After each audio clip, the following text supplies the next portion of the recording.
तेरा युवराज दुर्योधन का रथ रोके। बोलो कृष्ण। ये साहस मैंने किया है काकाश्री।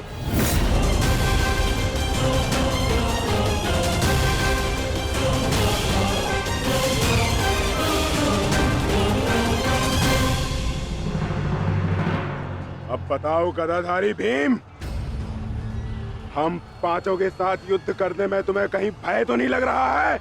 भाई और भीम को तुम कौरव भाइयों से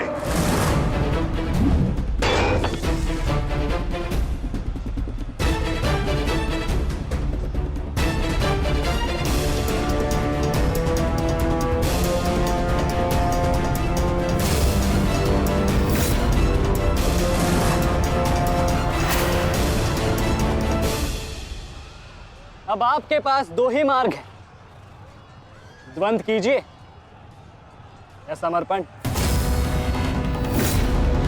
जाओ बालक, जाओ जाओ, जाके कहीं और खेलो। मैं दुर्योधन हूं, दुर्योधन। मेरे साथ द्वंद्व करना भारी पड़ेगा तुम्हें। इस भ्रम में मत रहिएगा काकाश्री कि मैं आपसे द्वंद्व करने में सक्षम नहीं। बालक अवश्य, परंतु एक योद्धा भी हूं।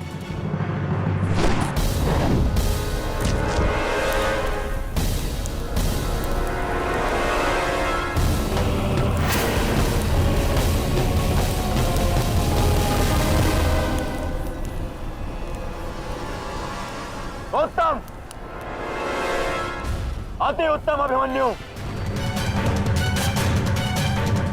परंतु यदि तुम्हारा ये खेल समाप्त हो गया हो तो मैं जाऊं? क्या है ना, बहुत ही महत्वपूर्ण द्वंद्व करने जाना है मुझे। तुम्हारे लिए समय नहीं है मेरे पास अलग। परंतु द्वंद्व में आगे जाने का अब एक ही विकल्प है काकाश्री, कि आप मेरी चुनौती स्वीकार करें और मुझसे द्वंद्व करें।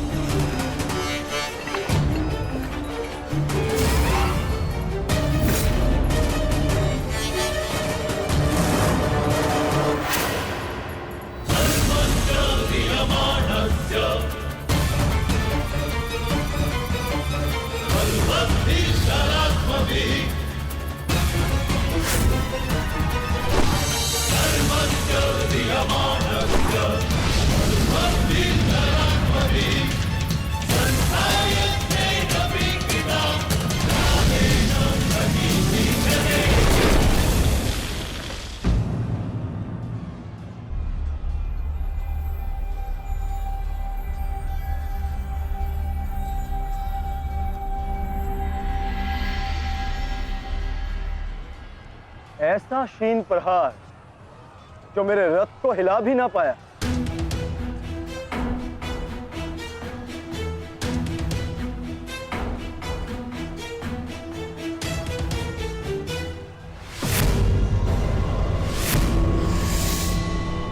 अच्छा, तो सब घेर कर प्रहार करोगे? करो करो अपनी मंशा पूरी।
तू नहीं मानेगा बालक,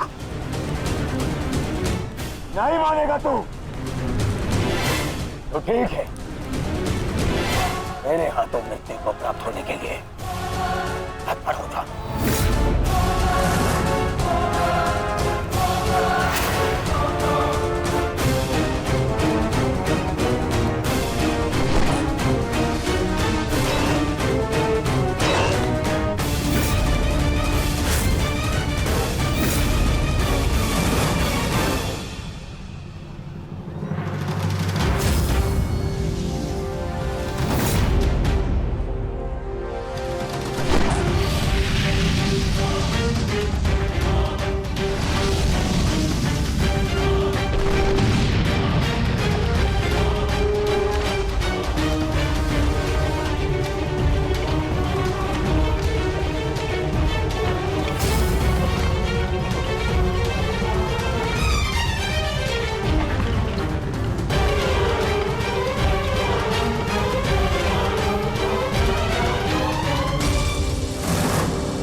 अंगराज, कुशल तो हैं आप?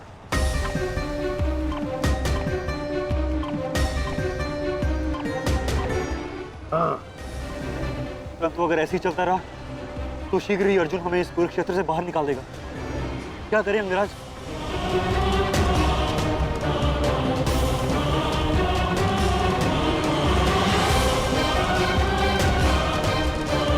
योद्धा के पास युद्ध के अतिरिक्त और कोई विकल्प नहीं। आगे बढ़ो सत्यसेन।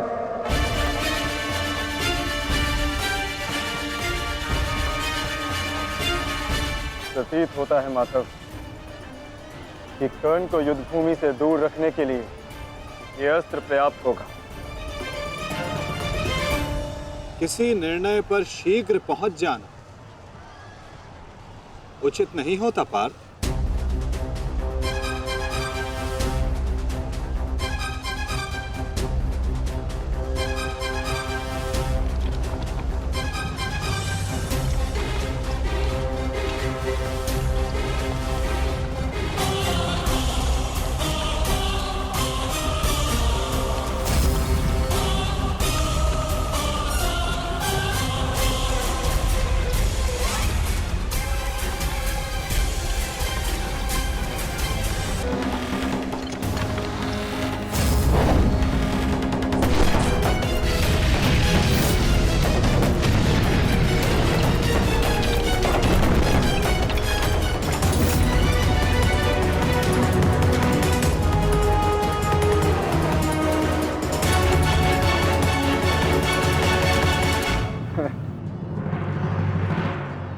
अद्भुत, अति उत्तम, अति बलशाली प्रहार कर्ण। तुम वास्तव में एक कुशल योद्धा हो कर्ण। माधव, मैंने अपने बाण से कर्ण को युद्ध भूमि से लगभग बाहर ही धकेल दिया। तब तो आपने मेरी प्रशंसा नहीं की। कर्ण के प्रहार से हमारा रथ तनिक क्या कांपा। आप तो उसकी प्रशंसा ही किए जा रहे हैं। क्यों? शत्रु हो या मित्र, प्रतिभा और कौशल की सदैव प्रशंसा करनी चाहिए पार्थ। यदि ऐसा है तो मेरे प्रहार कर्ण से अधिक शक्तिशाली थे, तब भी आपने मेरी प्रशंसा नहीं की। मानता हूं पार्थ कि तुम्हारे प्रहारों से कर्ण का रथ बहुत अधिक पीछे चला गया और कर्ण के प्रहार से हमारा रथ बस कुछ ही अंगुल पीछे गया। परंतु तुम ये मत भूलो पार्थ कि कर्ण के रथ पर बैठा सारथी एक सामान्य मनुष्य है।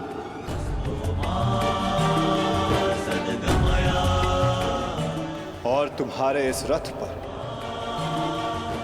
मैं विद्यमान हूं। साक्षात बजरंग बली विराजमान है।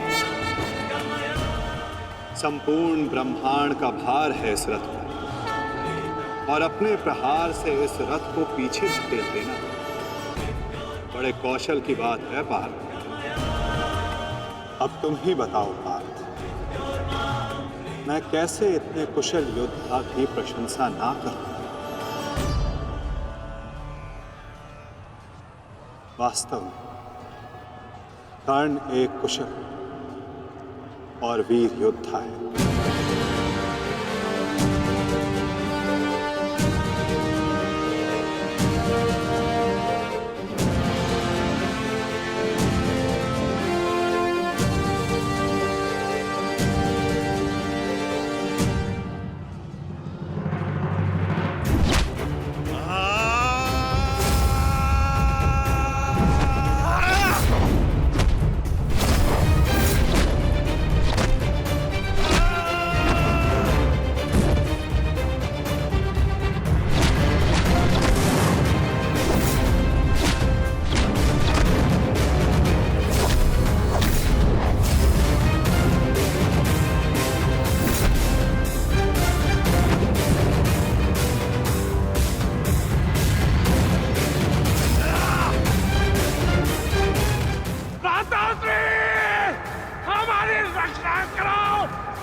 तुम्हारी रक्षा अब कोई नहीं कर सकता, क्योंकि तुम्हारे सामने वीर नहीं, तुम्हारा काल खड़ा है।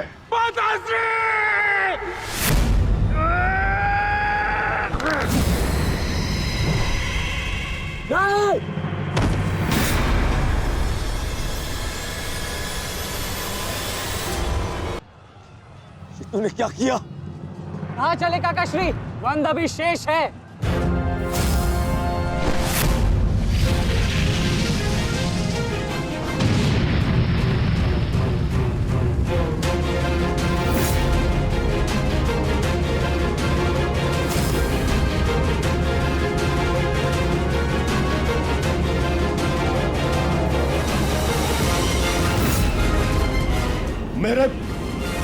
मेरे मार्ग में मत आ बालक, हट जाओ।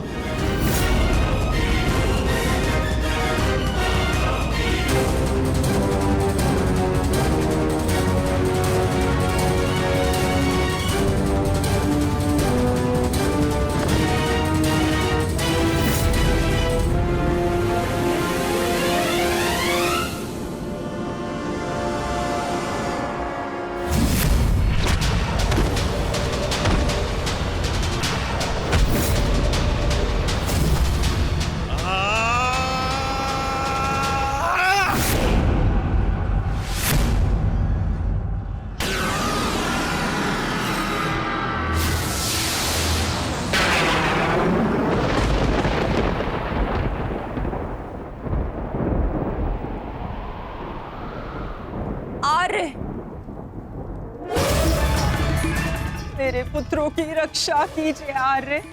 उनके सुरक्षा के संकेत मेरे जलाए दीपकों की लौ डगमगा रही है।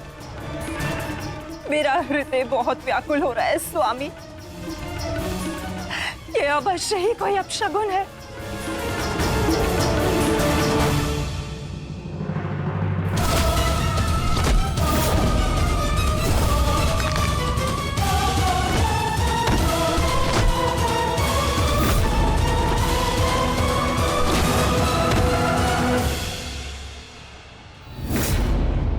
महाबली भीम ने आपके एक और पुत्र का वध कर दिया है महाराज।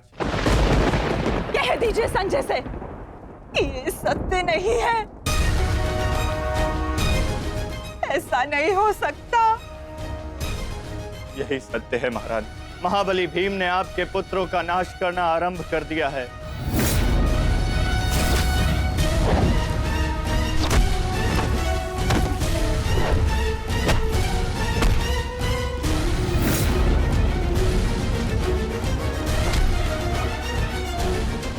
ये क्या किया तुमने भीम? ये क्या किया? सामर्थ्य है तो आकर मुझसे लड़। मेरे भाइयों का रथ क्यों भाग रहा है?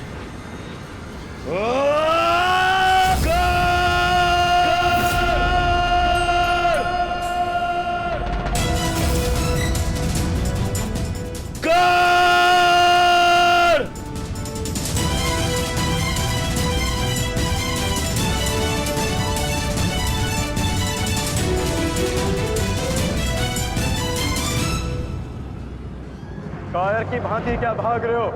साहस है तो युद्ध करो कर्ण।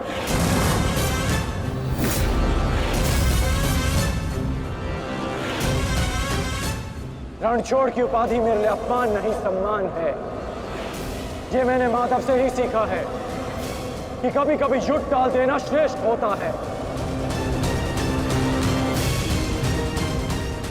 हाँ, मैं स्वीकारता हूं कि मैं ये द्वंद्व पूर्ण छोड़कर जा रहा हूं, परंतु इस द्वंद्व को मैं बहुत शीघ्र ही पूर्ण करूंगा अर्जुन।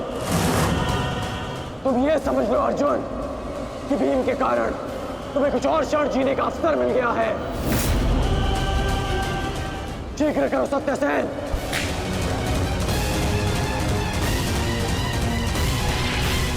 सावधान कर्ण।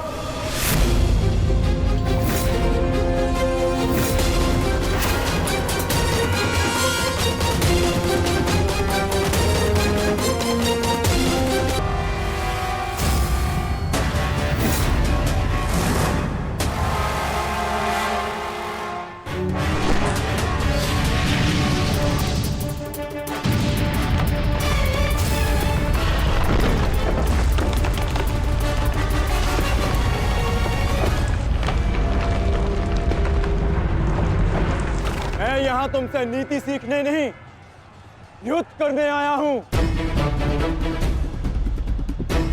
और आज मैं तुम्हें यह द्वंद्व छोड़कर नहीं जाने दूंगा।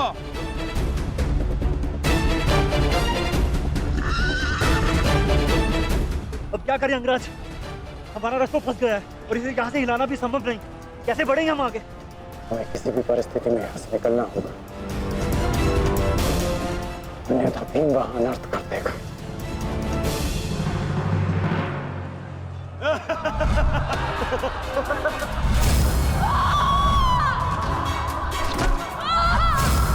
आओ दासी द्रौपदी, आकर मेरी टंगा में बैठो।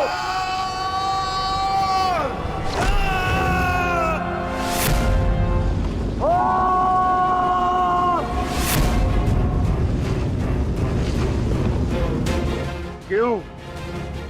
क्या हुआ? अब मुख से अट्ठास क्यों नहीं निकल रहा? हंसो और जोर से हंसो, अपने गाल पर हंसकर दिखाओ।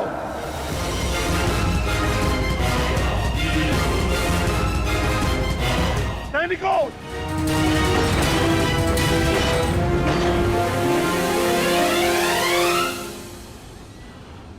लौट कर जाने का कोई मार्ग शेष नहीं, केवल एक ही मार्ग है। इस मार्ग पर चलकर तुम अपनी मृत्यु प्राप्त करोगे और मैं अपने प्रतिशोध का लक्ष्य।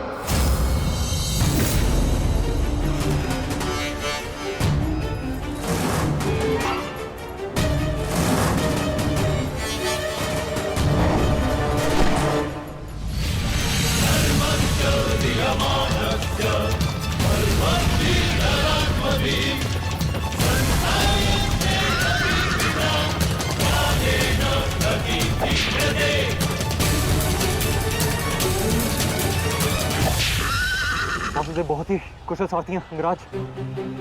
अर्जुन को इस प्रकार नहीं रोक पाएंगे आप। अब एक ही उपाय है।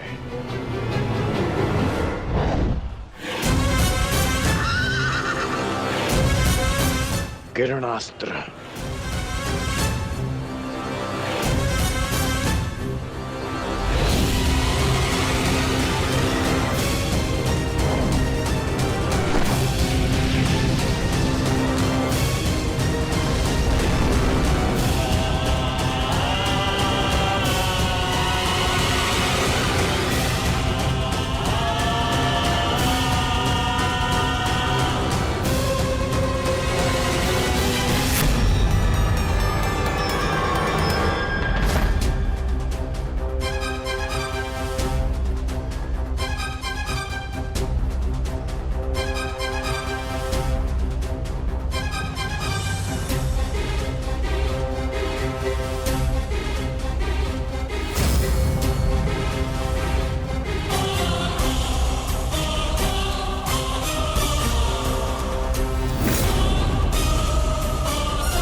कर्ण वहां है माधव।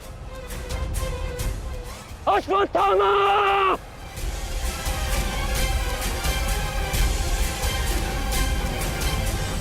सावधान अर्जुन!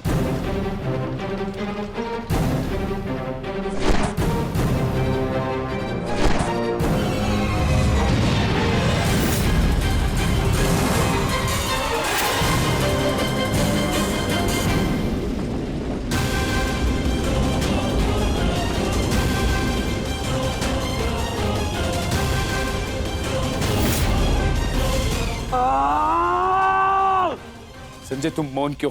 मेरा पुत्र दुर्योधन कहाँ है? युवराज दुर्योधन अभिमन्यु के द्वारा बनाए गए भंवर में अभी भी फंसे हुए हैं महाराज। और भीम?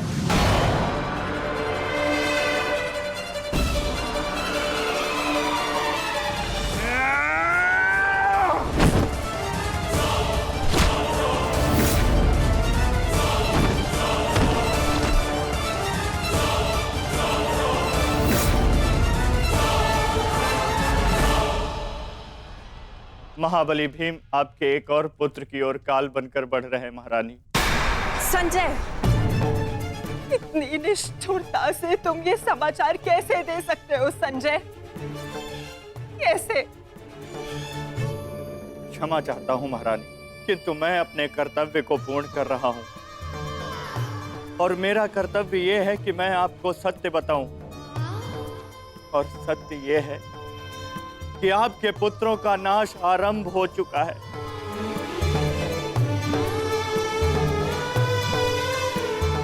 नहीं, जब तक महारथी कर्ण युद्ध में उपस्थित है, कौरव वंश का अंत असंभव है।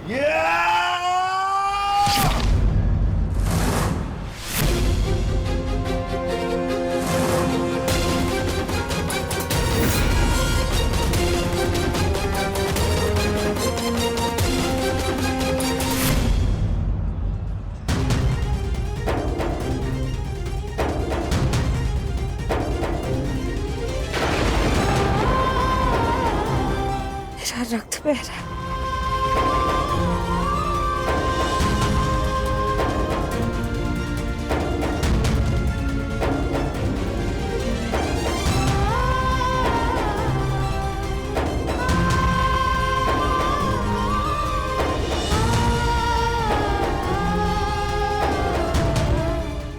युद्ध में मेरे पुत्र संकट में।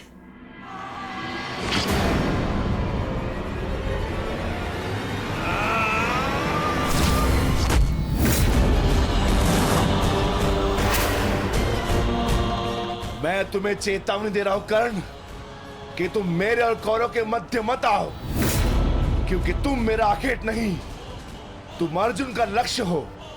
मैं अपने अनुज से उसका लक्ष्य नहीं छीन सकता। इसका अर्थ ये नहीं कि मैं तुम्हें दोबारा छोड़ दूंगा।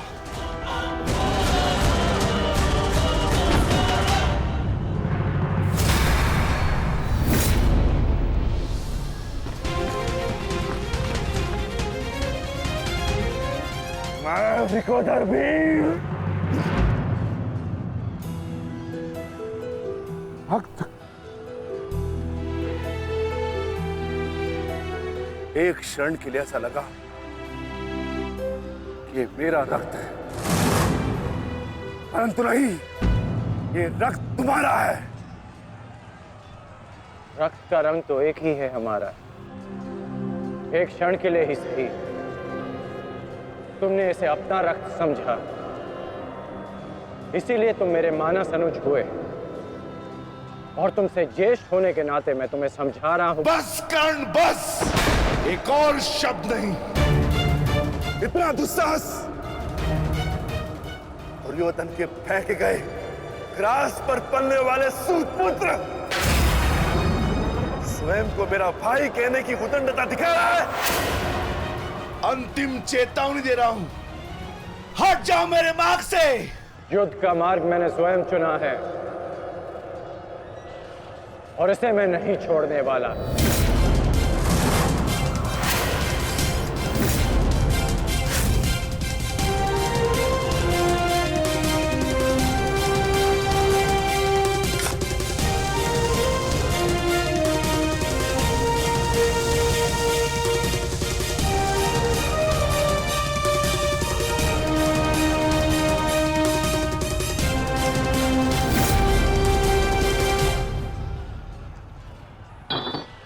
इस रेखा को देख रहे हो भीम?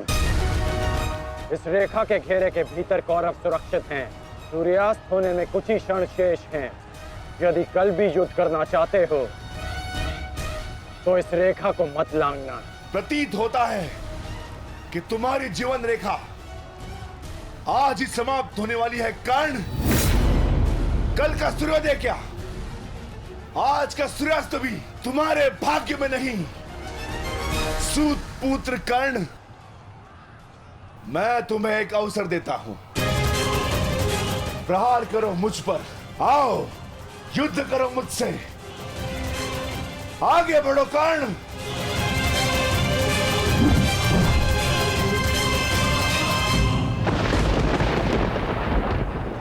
मैं वचन देता हूं कि अर्जुन के अतिरिक्त आपके किसी पुत्र का वध नहीं करूंगा मैं।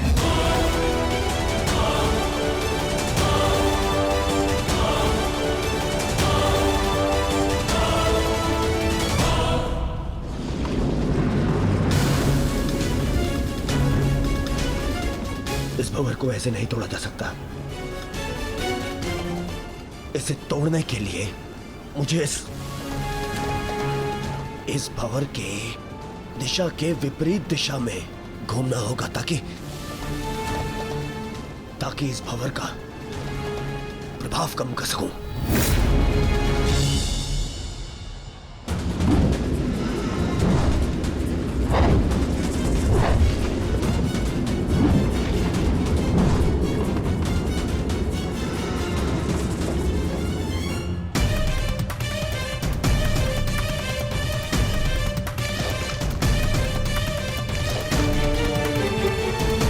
क्या हुआ कायर?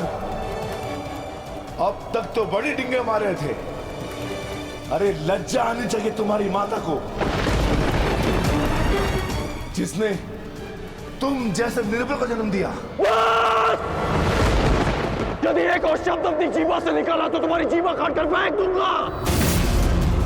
जिसने मुझे जन्म दिया है उसके सम्मान के लिए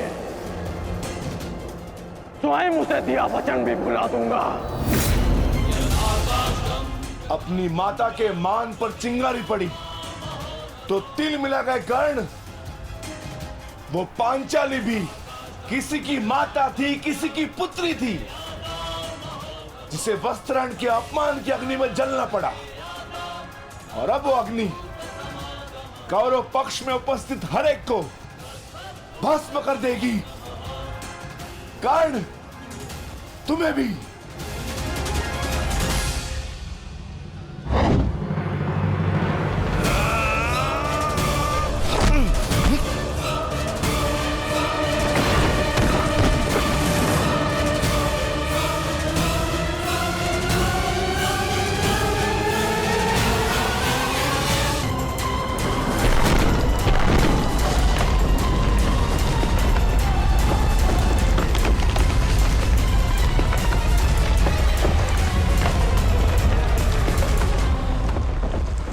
एक महत्वपूर्ण सूचना है कौंते।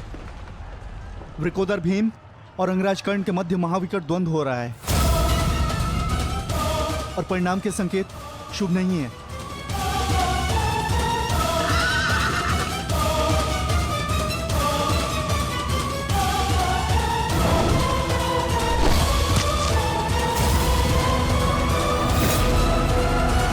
माता, रथ को भ्राता भीम की ओर ले चलो।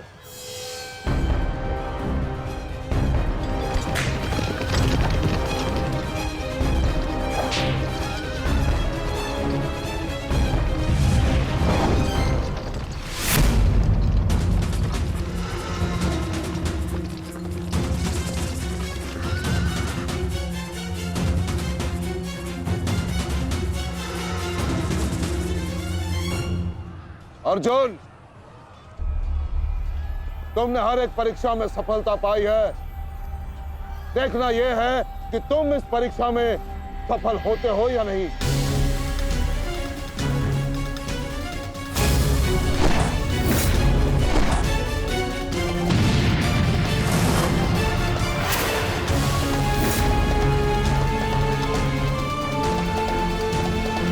धृष्टद्युम्न, रथ अर्जुन की ओर से आचार्य द्रोण का ध्यान हटाओ। सारथी, आगे बढ़ो।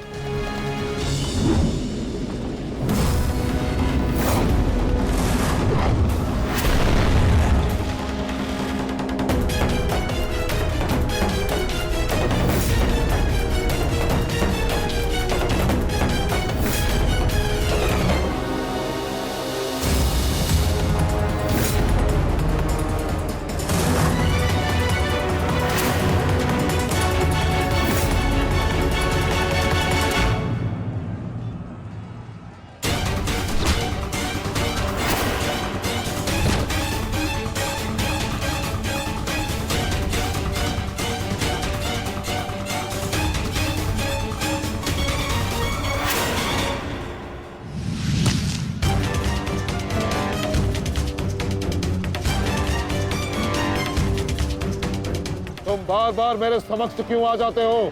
क्योंकि आपके प्रारब्ध में मुझसे द्वंद्व लिखा है आचार्य, अर्जुन से नहीं। हट जाओ मेरे मार्ग से। सावधान।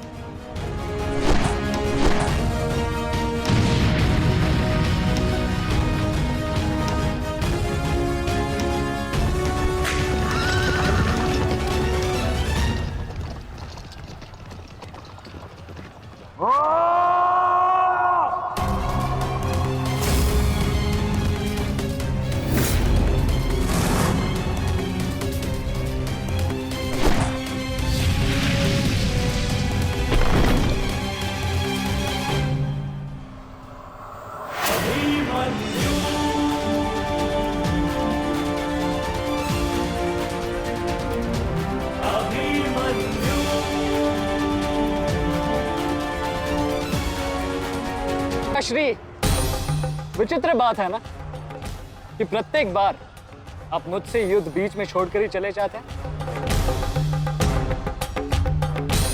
मूर्ख! आज मैं तुम्हें और इस द्वंद्व को समाप्त करके ही जाऊंगा।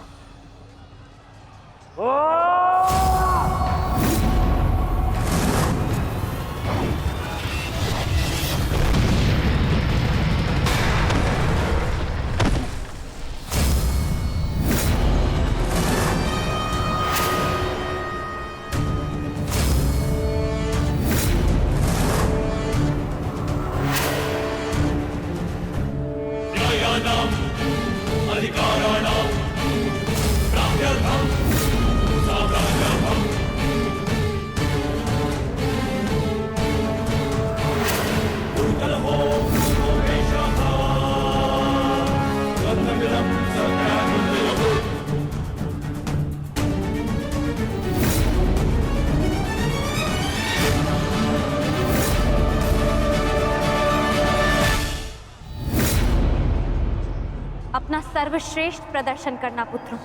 अपने पिताओं की प्रतिज्ञा को स्मरण रखना और अपनी माता के अपमान को मत भूलना। पुत्र, ये धागा तुम्हारी हर विपदा से रक्षा करेगा।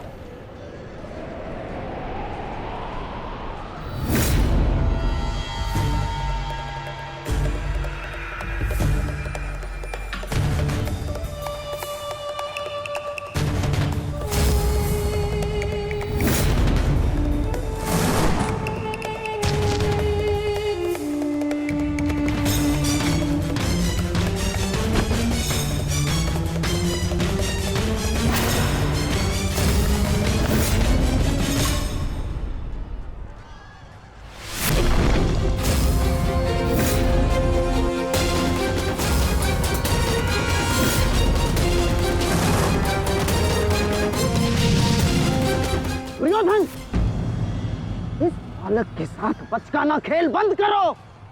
वहां देखो, कर्ण और भीम के मध्य घातक संग्राम छिड़ा है। इससे अच्छा अवसर कभी नहीं मिलेगा मेरे होने वाले सम्राट। ना, जाओ और इस दुस्साहसी भीम का अंत कर दो। जाओ।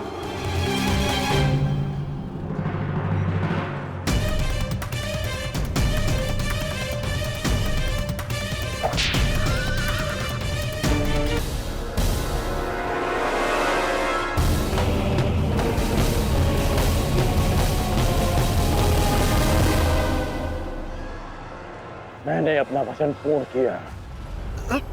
तुम ये रेखा पार नहीं कर पाए, आज तुम किसी और को का वध नहीं कर पाओगे। बोलो ना सही, मैं तुम्हारा वध कर दूंगा। उसका अवसर कभी और ढूंढना भी, क्योंकि सूर्यास्त हो चुका है।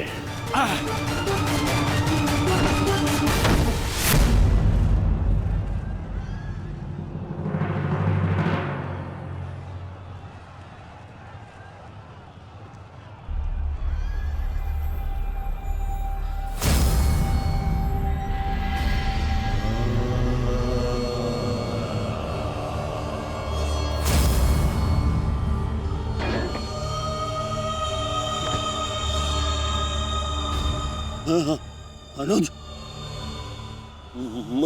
मुझसे बात करो। तुम्हारा चेष्टा है, उत्तर दो से।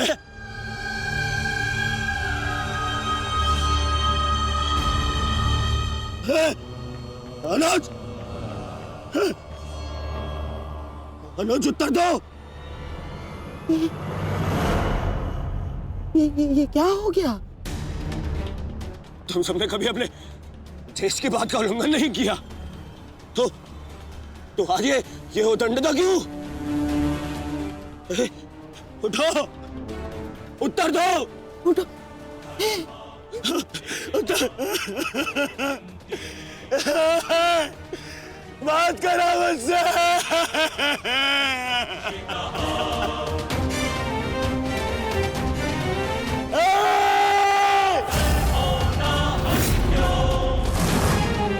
क्या क्या भीम, ये क्या किया तुमने? केवल कहने को ज्येष्ठ भ्राता था मैं पिता से अधिक इन्होंने मुझे सम्मान दिया है। ये चाहते थे कि अपने कंधे पर उठाकर मुझे सम्राट के सिंहासन तक लेके जाएंगे। बस तुमने मुझे विवश कर दिया। मैं इनकी अर्थी को कंधा दूं।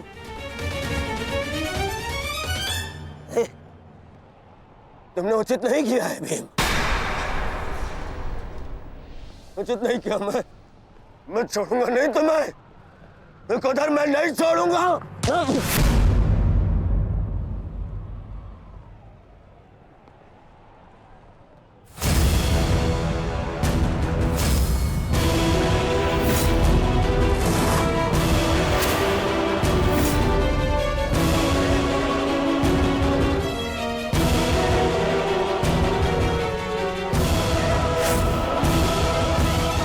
शांति युवराज, युद्ध के नियम के अनुसार आज का युद्ध संपन्न हुआ और इस समय प्रहार करना वर्जित है। पर प्रतिकार करना नहीं आचार्य, प्रतिकार नहीं।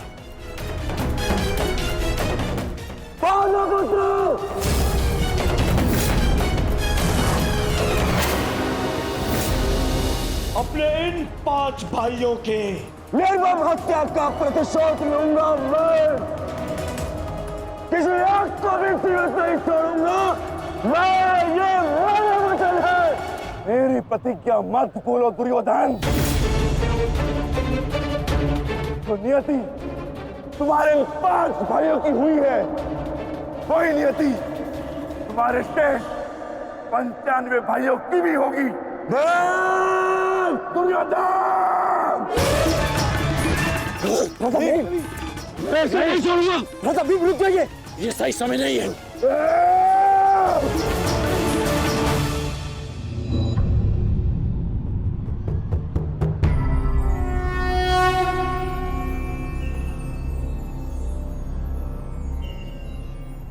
श्रेष्ठ यही होगा कि दोनों पक्ष अपने नियमों को स्मरण रखें। सूर्यास्त हो चुका है और उसके साथ ये युद्ध भी समाप्त हो चुका है। आप दोनों अपनी भावनाओं को कल के लिए शेष रखें और वही उचित रहेगा।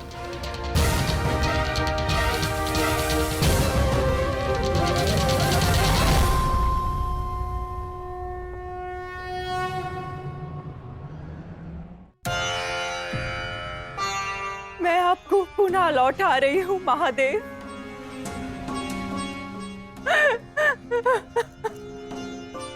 आपने मुझे 100 पुत्रों को आशीर्वाद दिया था और आज मुझे उन्हीं पुत्रों की मृत्यु का दुख भी दे रहे हैं।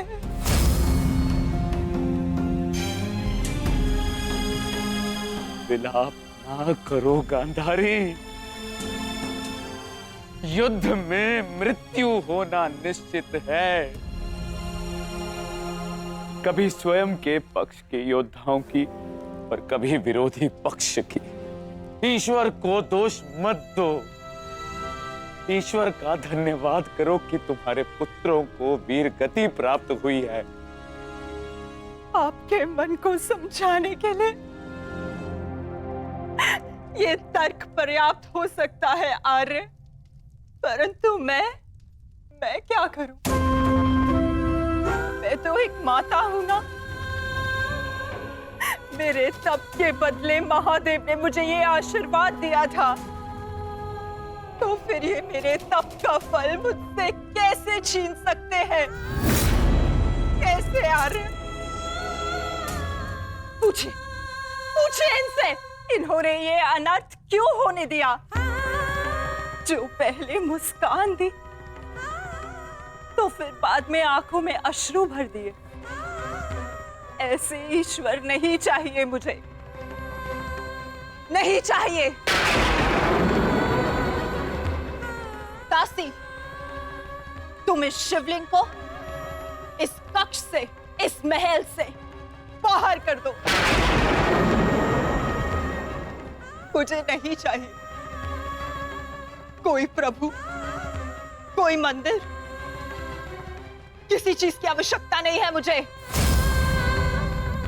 तुम्हें जो उचित लगे तुम वो करो गांधारी। मैं वो करूंगा जो मुझे आवश्यक लगता है। रथ सज्ज करो संजय, मैं इसी क्षण कुरुक्षेत्र जाऊंगा।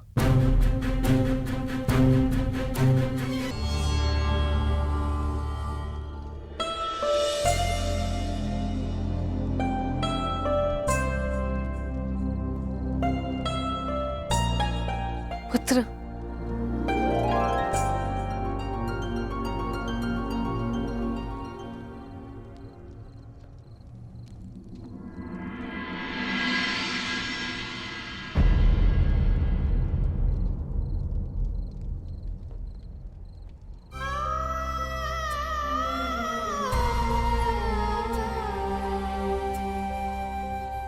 युद्ध में योद्धा को घाव लगना सामान्य बात है।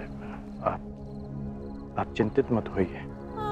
मैं जो भी कर रही हूँ अपना कर्तव्य समझकर नहीं, बल्कि पश्चाताप समझकर कर रही हूँ। एक पुत्र को खोने का कष्ट, उसकी पीड़ा एक माता ही समझ सकती है। मैं भी एक माता हूँ, परंतु दुर्भाग्य से इस अनर्थ को रोकने में सक्षम नहीं हूं। इसलिए लेप लगा रही हूं, अपने मन के घाव को थोड़ी शीतलता देने का प्रयास कर रही हूं। पुत्र, तुम दुर्योधन के पास जाओ। इस समय उसे अपने मित्र की सबसे अधिक आवश्यकता है।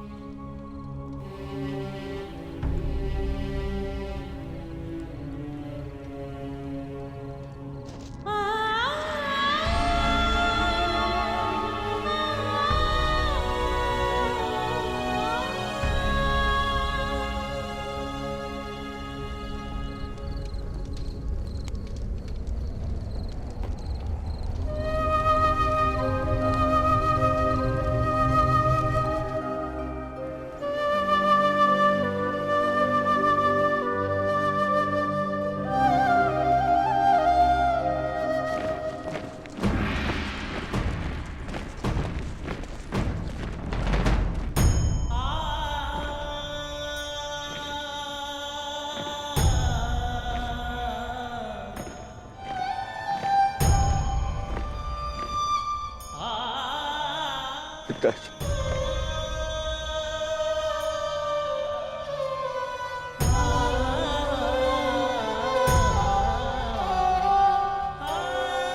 पिताजी,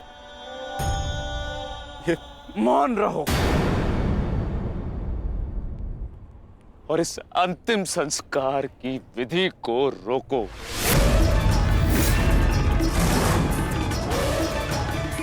मेरे पुत्रों का अंतिम संस्कार नहीं होगा।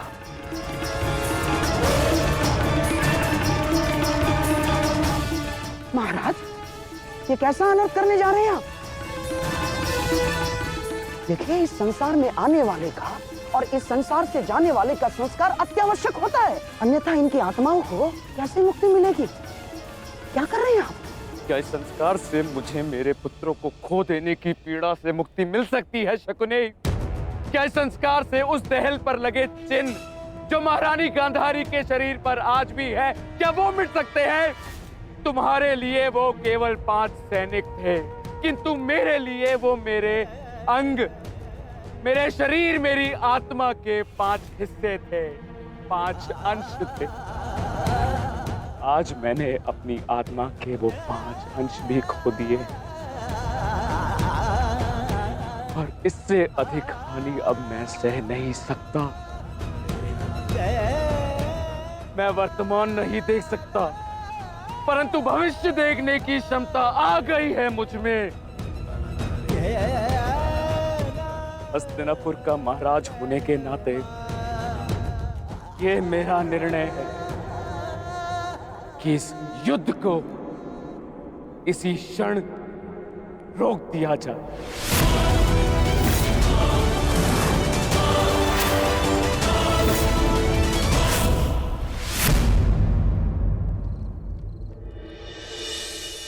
पिताश्री,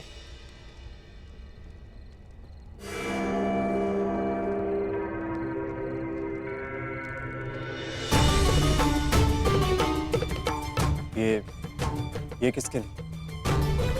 आपके लिए पिताश्री। आज आपको अंगराज कर्ण के 2 बाण लगे थे ना, उनके उपचार के लिए।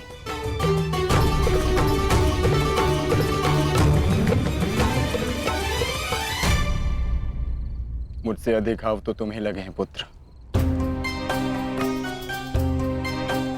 मैंने सुना तुम्हारे और दुर्योधन के मध्य हुए द्वंद्व के विषय में।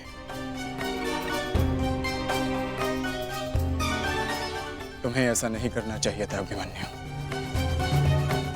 दुर्योधन एक दुर्जय योद्धा है, शक्ति में, अनुभव में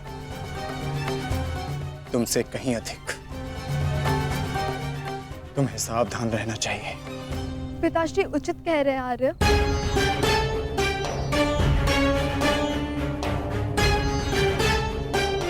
किंतु एक योद्धा के लिए यह विचार सुनना और स्वीकार करना दोनों ही अनुचित है। और छिपकर 2 योद्धाओं की बातें सुनना भी अनुचित है उत्तरा। इसलिए यहां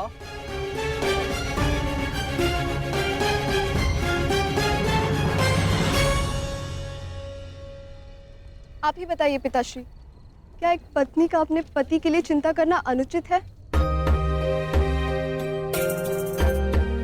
आप कहते हैं तो ये मान जाते हैं, और मैं कहूं तो ये मुझ पे बरस पड़ते हैं।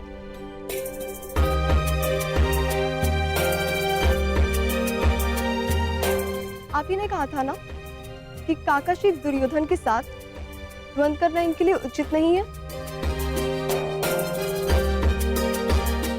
प्रभु का धन्यवाद कि ये सकुशल युद्ध भूमि से वापस आ गए। अगर कोई अनहोनी हो जाती तो? योद्धा यदि वीर गति को प्राप्त करे तो ये उसके लिए गर्व की बात होती है उत्तरा, अनहोनी की नहीं।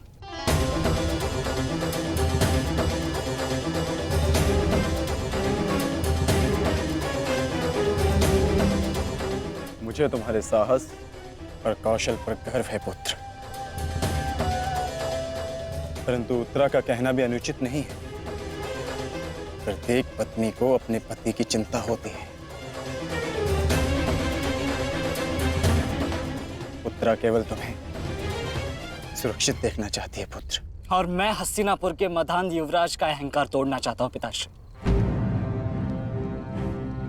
जब भी रणभूमि में मेरी दृष्टि उन पर पड़ती है तो मेरे कानों में माता द्रौपदी की करुण पुकार गूंजने लगती है और फिर मैं स्वयं को रोक नहीं पाता।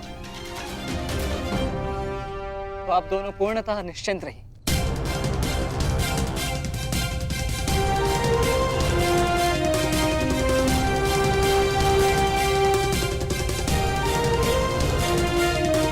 क्योंकि मेरी सुरक्षा के लिए माता यज्ञसेनी का आशीर्वाद है मेरे साथ।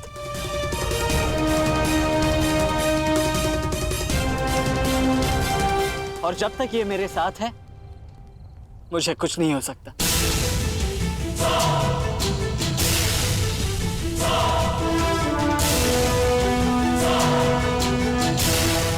आपके तेज के अंश का प्रहार और माता के आशीष की ढाल जब तक मेरे साथ है, मैं काका श्री दुर्योधन के समस्त कौरव सेना का सामना अकेले करने में सक्षम हूं। मुझे उन पांडवों से अब विजय नहीं चाहिए। अब मुझे उनसे अपने इन भ्राताओं के मृत्यु का प्रतिशोध चाहिए। अब यदि आपने इस युद्ध में विराम लगाया तो आपके ये 5 पुत्रों वीर वृषसेन, पितामह और अनेक सैनिक उनके इस युद्ध में दिए प्राणों का, उनके प्रयास सब व्यर्थ चले जाएंगे पिताश्री। ऐसा मत कीजिए पिताश्री। रक्त के बदले रक्त लूंगा मैं।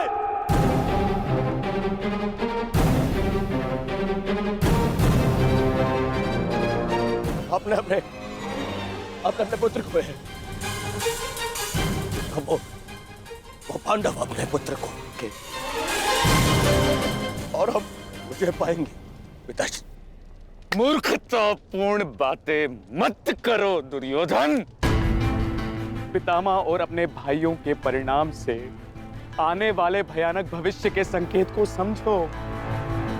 तुम्हारे होते हुए, गुरु द्रोण के होते हुए, कर्ण के होते हुए मेरे 5 पुत्रों को निर्दयता से मार दिया गया। पुत्रों को खोकर मैंने युद्ध जीत भी लिया, तो भी ये पिता हारा हुआ ही कहलाएगा पुत्र। अब और विनाश मैं नहीं सह सकता। मैं कल ही कुरुक्षेत्र जाकर पांडवों से संधि की याचना करूंगा।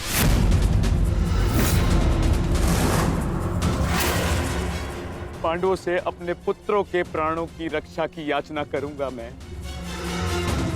क्योंकि केवल यही एक मार्ग शेष है। मुझे इस युद्ध भूमि, इस युद्ध से दूर रखने का एक और उपाय है पिताश्री।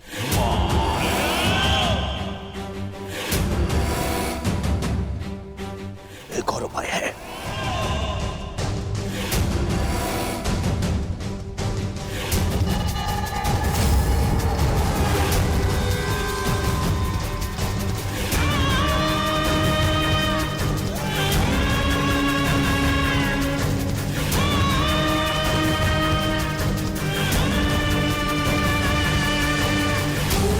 उपाय ये है कि आप इसी क्षण मेरा वध कर दें। अभी मेरे प्राण हर ले, क्योंकि मैं ना संधि करूंगा और ना ही याचना करूंगा उन पांडवों के समक्ष।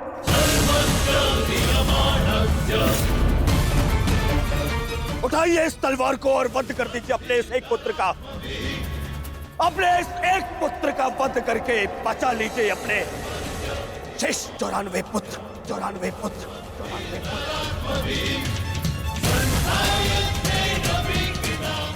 लीजिए और प्रहार करिए मुझ पर। लीजिए, उठाइए इसे और प्रहार करिए अपने इस पुत्र पर, क्योंकि वो अब पांडवों के समक्ष नहीं झुकेगा। मेरे मित्र से पूर्व आप मेरा वध करें। यदि आपको हम पर विश्वास नहीं तो हमें जीवित रहने का कोई अधिकार नहीं।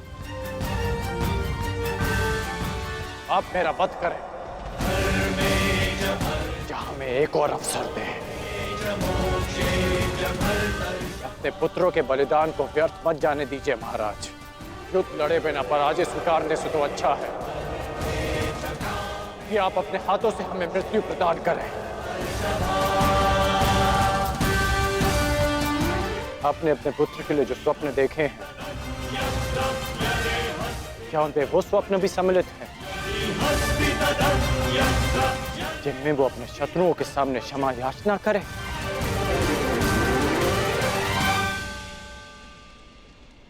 जिसके शीश पर आप सदा सम्राट का मुकुट देखना चाहते हैं, क्या उसके पैरों में बेड़ियां देख पाएंगे आप? यदि हां, तो आप मुझे मृत्यु प्रदान करें,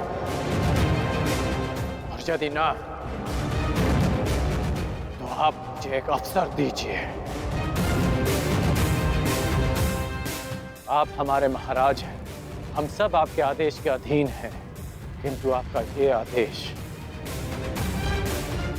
हस्तिनापुर और समस्त कौरव वंश के आत्मसम्मान को सदा के लिए नष्ट कर देगा।